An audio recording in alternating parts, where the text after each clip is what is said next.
नमस्कार किसान साथियों, आपका हमारे फसल सलाह ऐप में स्वागत है, जिसमें हम आपको बताएंगे।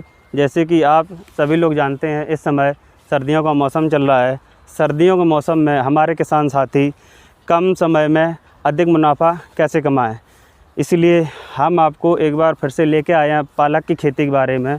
यूँ तो पालक की खेती पूरे वर्ष भर की जाती है, लेकिन इसके अच्छे उत्पादन के लिए आपको पालक की खेती जनवरी से मार्च के महीने में की जाती है, और इसके बाद जून जुलाई के महीने में की जाती है। इसके बाद में फिर सितंबर से अक्टूबर के महीने में की जाती है। ये जो समय है वो पालक का अच्छा उत्पादन है। अच्छे उत्पादन के साथ साथ में मार्केट भाव भी हमारे किसान साथियों को अच्छा मिलता है।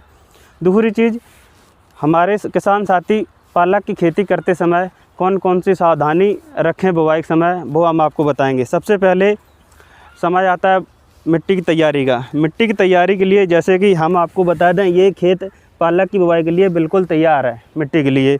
उसके बाद ये तैयार कैसे किया गया हम आपको बताएंगे। कितनी इसमें खाद कितनी मात्रा में डालनी है वो भी हम आपको बताएंगे। सबसे पहले किसान साथी इसको खेत की मिट्टी की तैयारी के लिए आपको सबसे पहले मिट्टी पलटने वाले हल से पहली जुताई करनी चाहिए। फिर उसके बाद में 2 से 3 जुताई कल्टीवेटर से करनी चाहिए।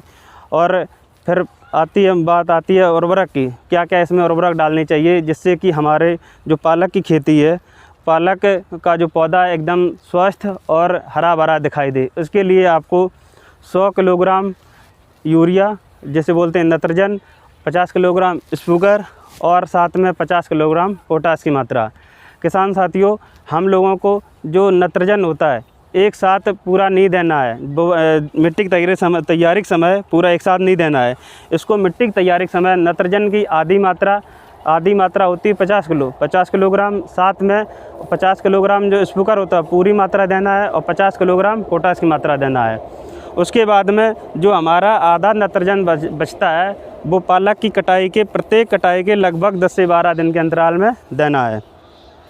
और किसान साथियों, पालक की खेती ज़्यादातर किसान साथी छिटकुआं विधि से करते हैं, लेकिन छिटकुआं विधि से क्या रहता है, एक अनियमित तरीके से पौधे इधर उधर उगाते हैं।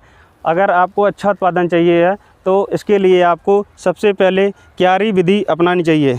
क्यारी विधि में क्या रहेगा किसान साथी, जो हमारी जैसे ये लाइन से लाइन की दूरी है, ये 15 से 20 सेंटीमीटर रहनी चाहिए, और पौधे से पौधे की दूरी 5 से 8 सेंटीमीटर रहनी चाहिए।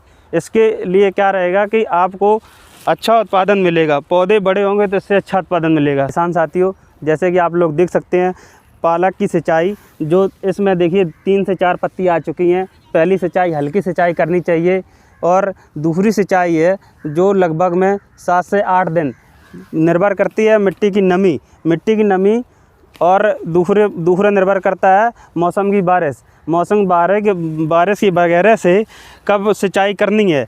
और मौसम की जानकारी के लिए आप हमारे फसल सलाह ऐप को डाउनलोड करें। वो आपको बताएगा कि अब आपके यहाँ पे क्या मौसम रहने वाला है, बारिश होगी या नहीं होगी। मिट्टी की लगातार नमी के लिए लगभग 10 से 12 दिन के अंतराल में पालक की सिंचाई करनी चाहिए।